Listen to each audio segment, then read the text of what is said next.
Congressman West, would you like to say a few words? Now you called me out. All right, well, I guess you got to do it. You're welcome. Thank you.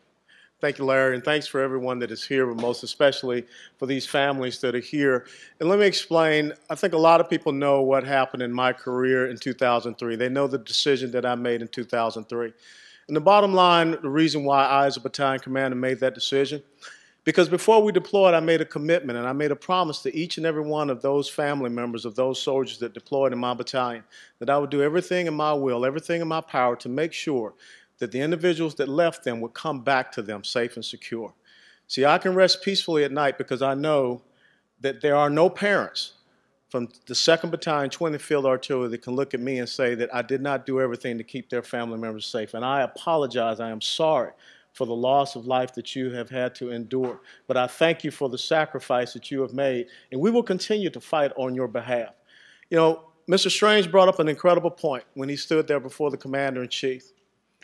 If we had people that understood what it meant to get off of in a combat zone, in a raid, I think the decisions you would see happening and the actions would be different. If we had people that had ever been in an aircraft and hooked up and jumped out into the darkness, not knowing what would be waiting for them, that they would be making different decisions for our men and women. I can tell you, having been an artillery officer, you don't send anyone into a combat assault on an aircraft without first preparing that landing zone, by first suppressing any type of air defense that could be around it.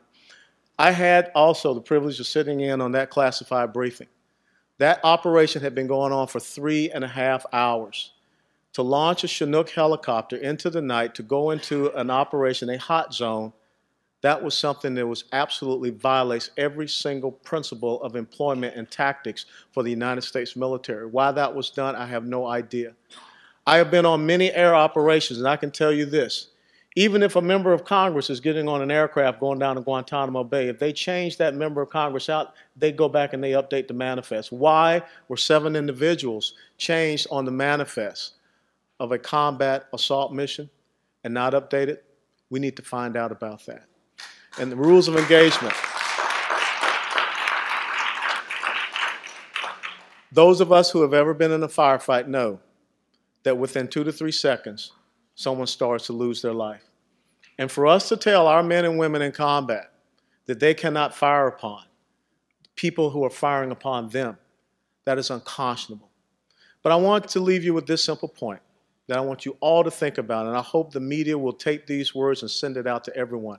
In this last election cycle, we had a president and a vice president. We had a candidate for president and vice president who had never served in the United States military.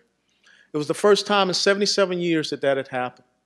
Now, I'll guarantee you, if we could once again have men and women who know what it's like to be on the receiving end of an AK-47, an RPG, or a PKM, then they would make better decisions.